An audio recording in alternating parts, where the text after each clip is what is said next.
जगत गुरु तत्वदर्शी संत रामपाल जी महाराज के मंगल प्रवचन। तो जो परमात्मा ने आकर ज्ञान दिया उसको सूक्ष्म वेद कहते हैं, और जिन महापुरुषों को परमात्मा मिले हैं उनको जो ज्ञान दिया है वो उस परमात्मा के सूक्ष्म वेद का समर्थन करते हैं, क्योंकि उन्होंने परमात्मा को आंखों देखा है। वो सचखंड गए हैं, सतलोक गए हैं, फिर उनको भगवान ने वापस छोड़ा है, तो वो पक्के गवाह भगवान के, उस सतलोक और सचखंड के। और अन्य जितने भी संत महात्मा, गुरु, धर्म गुरु पूरे विश्व के, वो परमात्मा को निराकार बताते हैं। तो उन्होंने भगवान पाया कहाँ, उन्होंने मिला कहाँ भगवान, और भगवान नहीं मिला तो वो झूठे हैं, उनको कख नहीं पता। और जिनको भगवान मिला उन्होंने परमात्मा बताया है कि वो साकार है, नर आकार है, मनुष्य दृश्य है, सशरीर है, उसका नाम कबीर है। और सभी धर्म ग्रंथ हमारे परमात्मा साकार बताते हैं और हमारे धर्म गुरु उसको निराकार बताते हैं। इससे सिद्ध है कि वो गुरु नहीं है, वो नकली हैं, सारे झूठे हैं। तो उस परमात्मा ने जो ज्ञान बताया आकर के, उन्होंने बताया कि मानुष जीवन दुर्लभ है, वही मिले न बारंबार, और जैसे तरवर से पत्ता टूट गिरे वो भौर नहीं लगता डार। क्या बताते हैं कि जिन महापुरुषों ने परमात्मा को पाया, सतलोक देखा, वापस आए, उनमें से कौन कौन है? आदरणीय धर्मदास साहिब जी, आदरणीय मलुकदास साहिब जी, आदरणीय नानक साहिब जी, आदरणीय दादू दास साहिब जी, आदरणीय गरीबदास साहिब जी, गांव छुड़ानी, जिला झज्जर वाले, आदरणीय गीसा दास साहिब जी, गांव खेखड़ा, जिला मेरठ, उत्तर प्रदेश वाले। तो इन महापुरुषों का तो दास को ज्ञान है कि इनको परमात्मा, पूर्ण ब्रह्म, सत्य पुरुष, अल्लाहु अकबर, ग्रेट गॉड, वो स्वयं सतलोक से अपने निज स्थान से चलकर आए और उनको मिले, उनको सचखंड लेकर गए, फिर उनको वापस छोड़ा। उन महापुरुषों ने फिर आके बताया है कि परमात्मा साकार है, निराकार है, और सचखंड की जानकारी उन्होंने यथार्थ बताई। तो अभी तक उन महापुरुषों ने जो ज्ञान दिया वो लोकोक्तियों के माध्यम से बताया, शब्दावलियों के माध्यम से, यानी पद्य भाग में वर्णन किया। और पद्य भाग के अंदर कोड वर्ड अधिक होते हैं, क्योंकि राग बनाने के लिए उसमें कुछ शब्दों को उस राग के अनुकूल बनाना पड़ता है, तो उसको समझना जन साधारण के बस की बात नहीं होती। तो उन महापुरुषों का एक खास उद्देश्य था कि ये रहस्य भी बना रहे, नकली संतों को इसका ज्ञान भी ना हो, और जब परमात्मा ने जो निर्धारित समय ये बना रखा था, इसमें इस दास को भेजना था, और इस दास को अकल दे करके कबीर भगवान ने अकल दी, और उन कोड वर्डों को ठीक से जाना और समझा, और जिससे आपका कल्याण संभव है।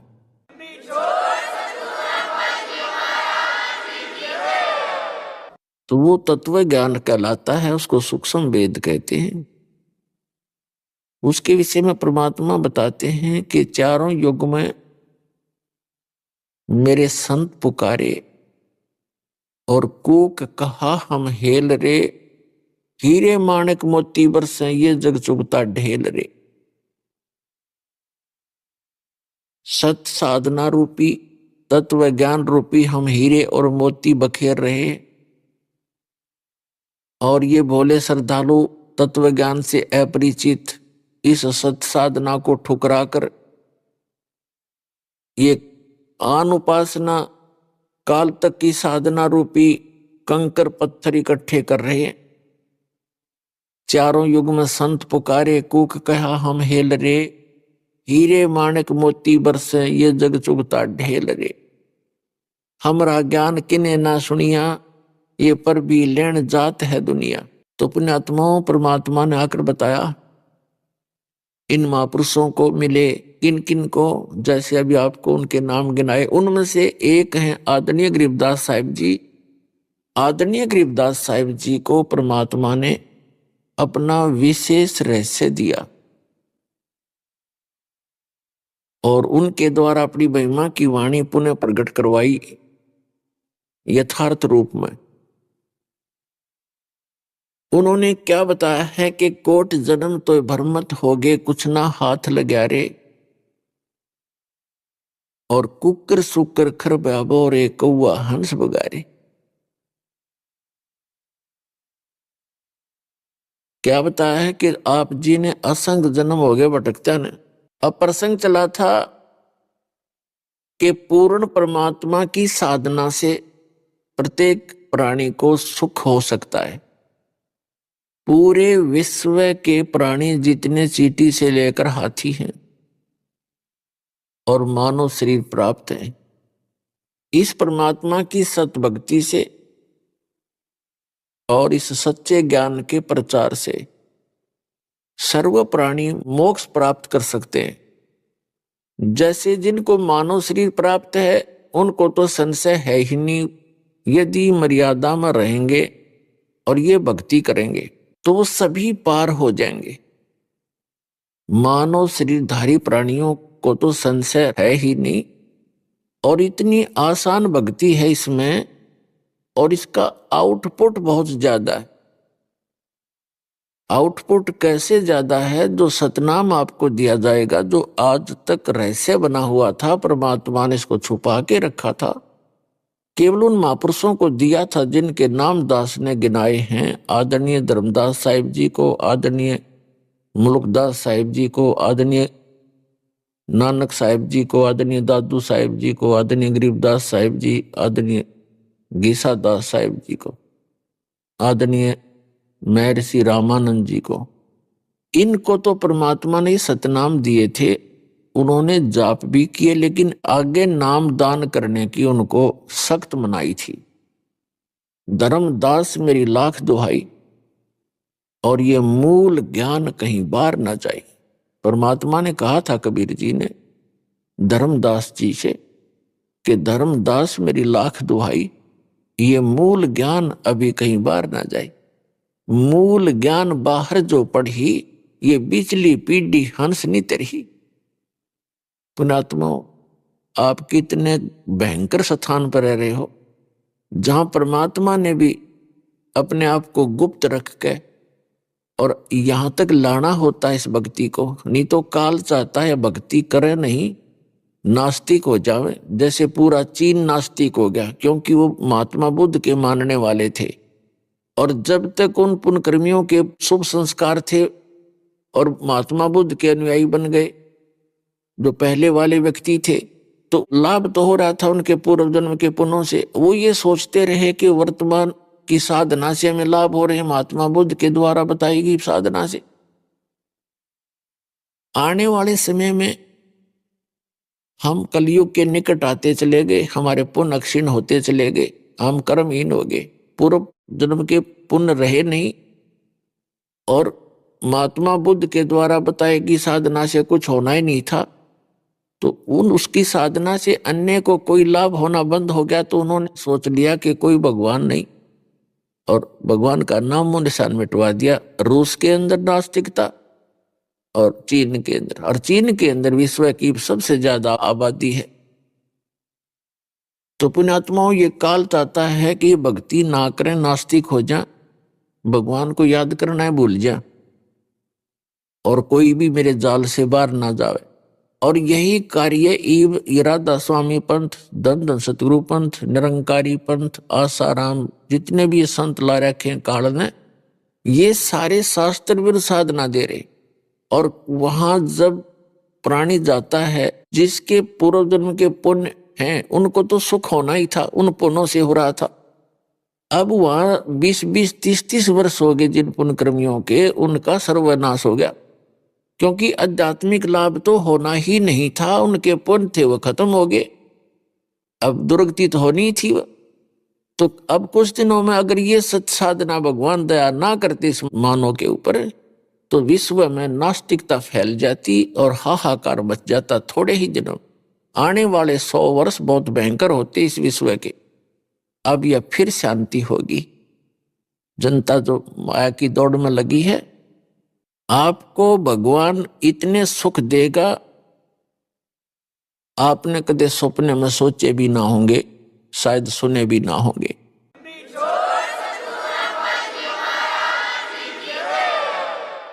तो भगवान को इसलिए खोज रहे हम। हमारे दादे परदादे थे, भगवान के लिए मर मिटा करते थे। हजारों वर्षों तक उन्होंने साधनाएं की परमात्मा पाने के लिए। जीर्ण शीर्ण शरीर हो गए उनके। और जो भी जिस संत ने साधना बताई, जो क्रियाएं बताई, जो मर्यादा बताई, उन्होंने सिर दर्द की बाजी लाकर उनका पालन किया, लेकिन मिला कुछ भी नहीं। क्योंकि वो साधना सत्य नहीं थी, शास्त्र अनुकूल नहीं थी, वह गॉड गिवन नहीं थी, वो काल गिवन थी, इस काल की दी हुई थी। अब जो गॉड गिवन साधना इस दास के पास उपलब्ध है।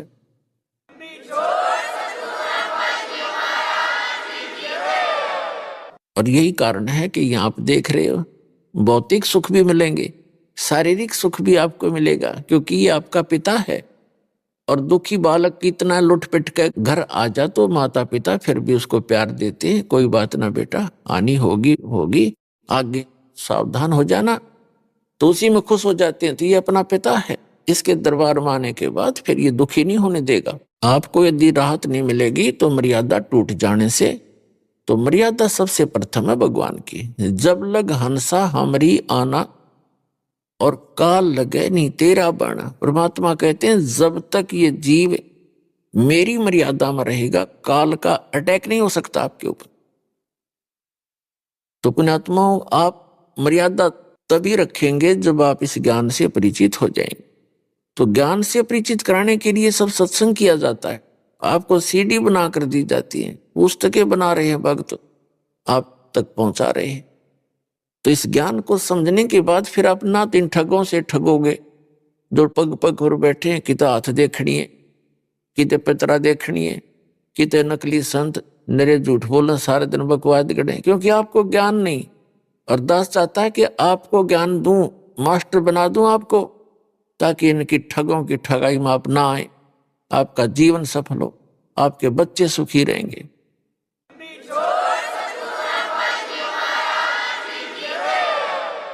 तो प्रसंग चला था कि जिस समय हम परमात्मा की शरण ग्रहण कर लेंगे तो हमें सर्व सुख होगा। पुण्यात्माओं, एक सिकंदर लोधी नाम का मुसलमान राजा था, दिल्ली का बादशाह था। वो दिल्ली यानी भारतवर्ष का राजा था।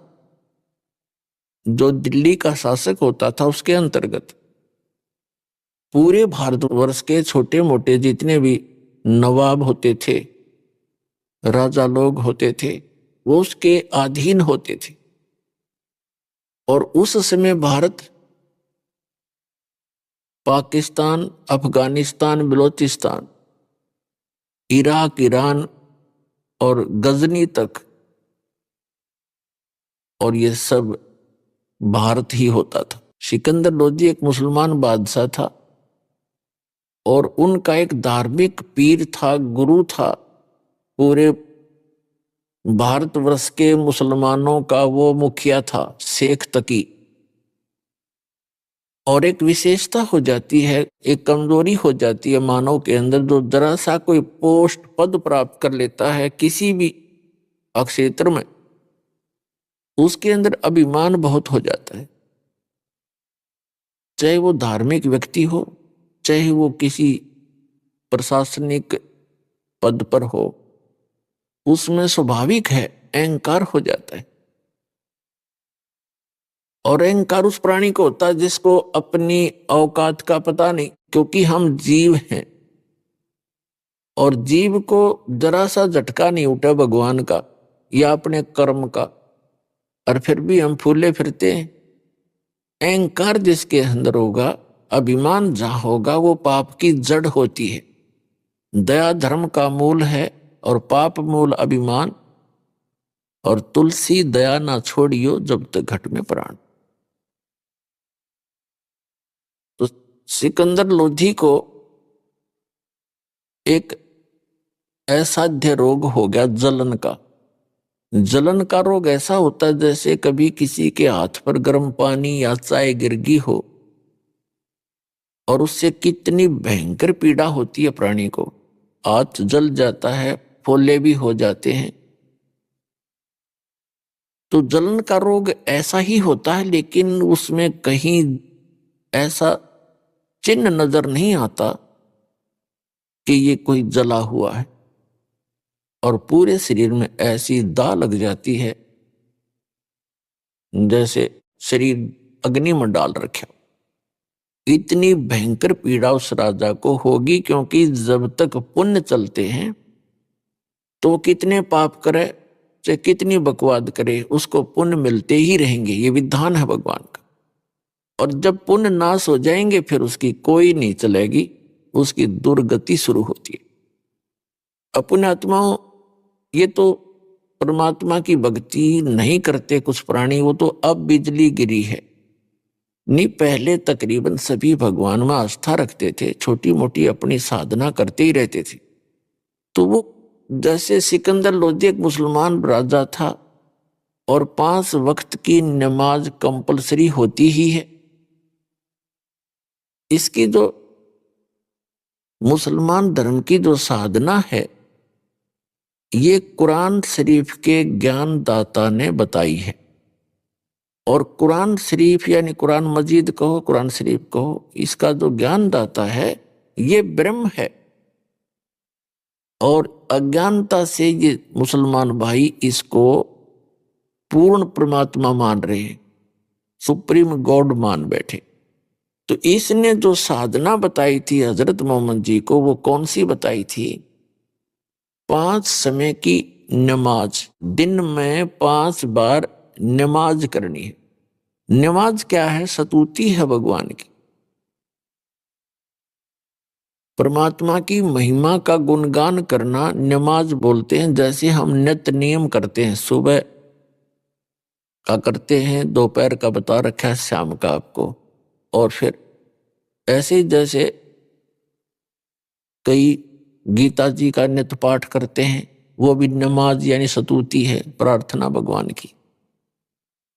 और जप जी का पाठ करते हैं सिख भाई, तो वो भी नमाज ही समझो। 5 वक्त की नमाज और रोजे रखना, इनका एक रमजान का महीना मानते हैं, उस दौरान रोजे रखना, व्रत रखना और बंग देना, और ईद बकरीद के त्योहार मनाना। तो ये सभी साधनाएं, ये सभी क्रियाएं मुसलमान धर्म में कंपलसरी है, प्रत्येक मुसलमान करता है। नमाज अच्छी बात है, जैसे गीता का पाठ करना, नमाज करना। जैसे कई व्यक्ति गायत्री मंत्र जाप करते हैं, यजुर्वेद अध्याय नंबर 36 के मंत्र नंबर 3 के आगे ओम लगा करके उसका बार बार रिपीटेशन करते हैं, उसका आवर्ती करते हैं। तो वो सारा स्तुति है, प्रार्थना है, नमाज है वो। तो उस नमाज से लाभ क्या होगा? ये एक धर्म यज्ञ यानी ज्ञान यज्ञ है। ज्ञान यज्ञ का फल अलग है, उससे मोक्ष नहीं होता। जैसे ग्लूकोस है, ग्लूकोज, एक रोगी व्यक्ति को ग्लूकोज लगाई जाती है, तो ग्लूकोज जो है वो रोग नाश नहीं करती, शरीर को कुछ सहारा अवश्य देती है। और हमारा रोग नाश होगा तो ग्लूकोज कितनी चढ़ा लो, कितनी लगा दो, उससे कोई लाभ नहीं होना। वो जितना होना है वही होगा, लेकिन रोग नाश नहीं हो सकता। उसके लिए अलग ट्रीटमेंट है, इंजेक्शन, टैबलेट्स, गोलियां। तो वो मुसलमान समाज में नहीं है, वो गोली इंजेक्शन नहीं है। और जैसे हिंदू समाज के अंदर भी वो गोली इंजेक्शन कंप्लीट नहीं है। जैसे कुछ एक तो ओम नाम जपते हैं, कोई हरिंग हरिंग करता रहता है, कोई अन्य जाप करते हैं, तो वो मंत्र सही नहीं है। सही मंत्र है इस विश्व के मानव के कल्याण के लिए। कंप्लीट एक ही कोर्स है, और सबको एक ही रोग है, जन्म और मृत्यु का। तो उसके लिए केवल एक कंप्लीट कोर्स है जो इस दास के पास उपलब्ध है। तो उससे आपका मोक्ष होगा।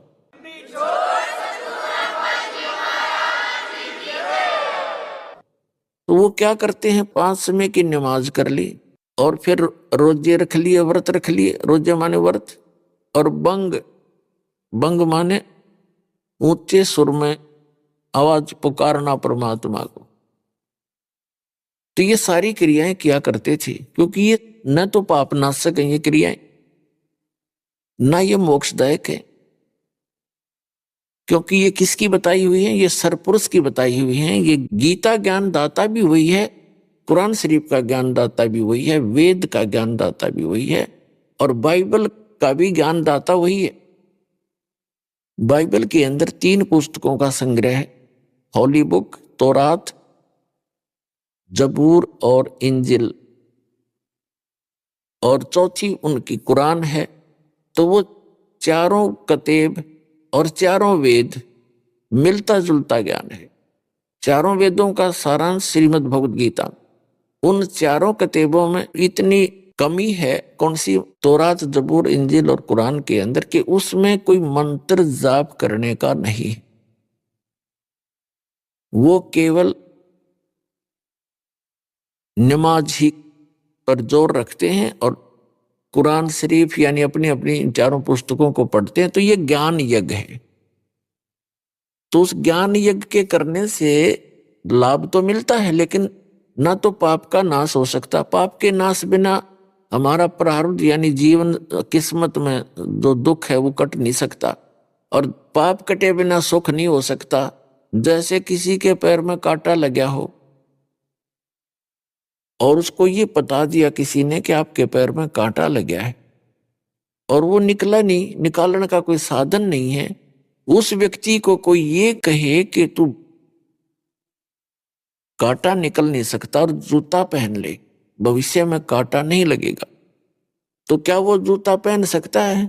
कांटा लगे पैर में जूता पहना नहीं जा सकता। वो तो कांटा निकले, और कांटा निकलने के बाद उसको सलाह दी जाए। सलाह की जरूरत ही नहीं, फिर तो आप समझ जाएगा कि जूता फिर निकाल दिया, फिर ये कांटा तैयार है। तो जिनको आज उनके किस्मत में दुख है वो उनके पाप के कारण है, और पाप प्रारब्ध के अंदर लिखा हुआ। प्रारब्ध माने किस्मत में, और किस्मत में लिखे हुए को ना ब्रह्मा जी मिटा सकते, ना विष्णु जी, ना शिव जी, ना ब्रह्म सरपुरुष जिसे कहते हैं, जो गीता ज्ञान दाता, कुरान ज्ञान दाता, वेद ज्ञान दाता, और ना पर ब्रह्म, केवल पूर्ण ब्रह्म, कंप्लीट गॉड, वो अल्लाह अकबर, वो समर्थ परमात्मा, वो आपके पापों का नाश करके आपको सुख दे सकता है, आपकी किस्मत चेंज कर सकता है। मासा घटे न तिल बधे, विधना लिखे जो लेख, और सच्चा सतगुरु मेट कर ऊपर मार दे मेघ।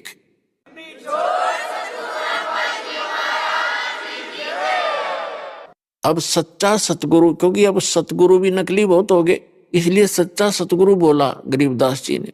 और सतगुरु कौन होता है? विश्व में एक ही होता है। जब परमात्मा आए थे वो स्वयं अकेले ही थे, और कोई सतगुरु नहीं थे, क्योंकि भगवान जब आते हैं वो सतगुरु, संत और एक अच्छे नागरिक और तत्व ज्ञाता जगत गुरु का काम वो अकेले ही करते हैं।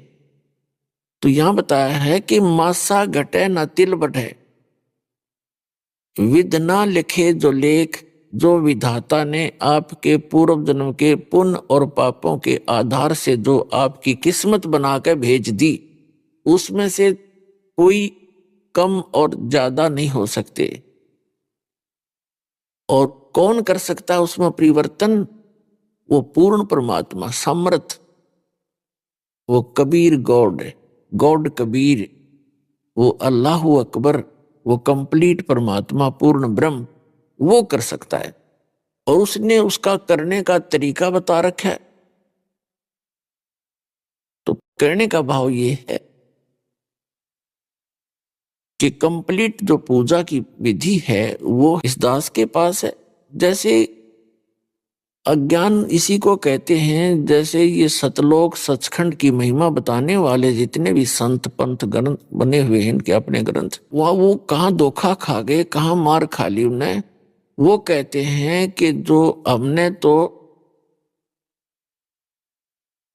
इन ब्रह्मा विष्णु महेश से कोई लेना देना नहीं, और न ही हम इनका जाप करें। हमने वेदों की आवश्यकता नहीं, हमने गीता भी नहीं देखनी। पोथी तो थोथी होती है।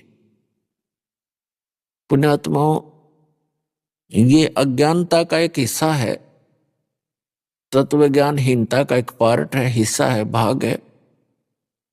जब तक हम इस पूरे अध्यात्म ज्ञान को नहीं समझते। गीता एक अनमोल ग्रंथ है। पुण्यात्माओं, जैसे दास ने बताया है कि ये जो वेदों का ज्ञानदाता भी सरपुरुष है, और गीता जी का भी ज्ञानदाता यही है। इसने श्री कृष्ण में प्रवेश करके बोला। और बाइबल का ज्ञानदाता भी यही है, कुरान शरीफ का ज्ञानदाता भी। अब कारण क्या है कि इसने जो वेदों में ज्ञान दिया, फिर गीता जी में दिया, ये सबसे पहले का ज्ञान है। उसके बाद उसने अन्य दूसरों में उसको रिपीट नहीं किया बार बार। जो अन्य ज्ञान उसने दिया बाइबल के अंदर, कुरान शरीफ के अंदर, उन चारों किताबों में, तो वो बार बार वो ज्ञान नहीं दिया जो पहले वो दे चुका था। फिर उसने समय अनुसार जहां पर जो प्राणी रहते थे उनको वहां जीवित रखने के लिए, अपने खाने के लिए, वो खुद खाता है हमारे को, ये शरीर यहां रह जाता है। सारे जीवन में जो भी हम अटपट करते हैं, जो भी खट्टे मीठे पदार्थ खाते हैं या नशा करते हैं, वो हमारा सूक्ष्म शरीर के अंदर एक और शरीर है, उसके अंदर लिप्त हो जाते हैं।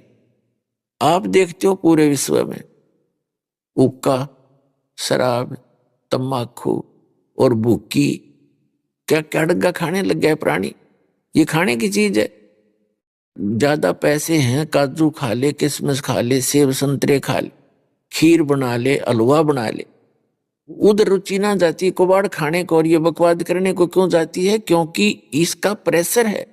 ये मन इसका दूत है, एजेंट है। ये बकवाद खोज लेगा 1 मिनट में। बताओ, हुक्का बनाया तो किस तरह इसके बना के इसके सारा सिस्टम, फिर हुक्का, चलम और तम्बाकू, ये बकवाद क्यों करी? क्योंकि इसने करवाई। और ये ज्यादा जितना प्राणी गलत काम करेगा, गलत आहार करेगा, इसका टेस्ट बनता है। तो ये जैसे इन अन्य पुस्तकों के अंदर पुराण है और अन्य कुरान है, बाइबल है, इनमें मांस खाने का भी इसने प्रावधान कर दिया। क्यों? इसने तो इनको जीवित रखना है, किसी तरह रहो, पाप करो चाहे कुछ करो, तेरा आहार बना रहे। और जिसमें वेद और गीता बोली गई थी, उस समय पूरी पृथ्वी पर फलदार वृक्ष थे। ये सामक आपने देखा होगा, सामक एक घास होता है। आजकल का तो बाजरा नहीं है इतने मोटे, दूसरे में ये सामक इतना मोटा होता था। और एक बार झाड़ ले, 2 मार के पाड़ के 2 बार झाड़ ले, इतना निकलाता था और उसको खाते थे। ऐसे बाजरा गेहूं भरे रहते थे। गए झाड़ा तोड़ खाया, फल तोड़े खाए, मांस खाने की आवश्यकता ही नहीं थी।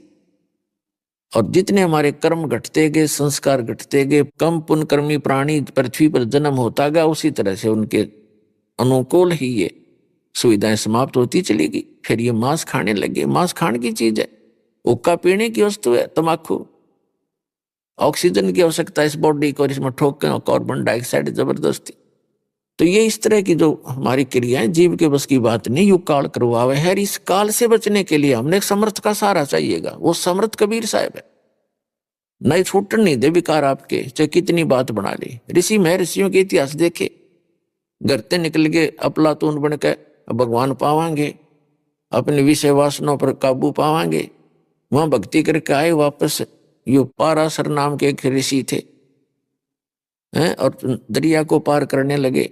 12 वर्ष तपस्या करके आया, कति इंद्रियों को साध का, और एक उस मल्लाह की लड़की पर नींद खराब कर ली नालायक आदमी ने, वहां गड़बड़ सारा काम बिगाड़ दिया। तो यू काल ब्रैन माटी कर रहा हमारी, हमने ना सद भक्ति करने देता, बकवादा हम लाए रखे। ना हमने नेक नीति से रहने देता कोई ना कोई को बद करवा के छोड़े। जब हम समर्थ की शरण में आ जाएंगे, इस मन की लगाम बांध देगा, इसको जकड़ देगा, इसको इतना जबरदस्त कि बकवाद सोचेगा तो कर नहीं सकता, क्योंकि इसको तुरंत दिखाई देगा ये कर रहा है तेरे साथ, ऐसे बन जाएगी। तो भगवान का डंडा इसके ज्ञान वाला साथ रहेगा, तब हम बुराइयों से बचेंगे, अपना सद्भक्ति कर सकेंगे। फिर हम चोरी नहीं करेंगे, जारी नहीं करेंगे, विकार नहीं करेंगे, बीड़ी शराब मांस तम्बाकू नहीं खाएंगे और सद्भक्ति करेंगे, सत्साधना करेंगे, तो भगवान पुनः पृथ्वी पर हरा भरा कर देगा। 2 मिनट लगे उसने, के देरी लगे, 10 मिनट में सारा पानी बरसा दे और वर्षा हुई, मौज हुई।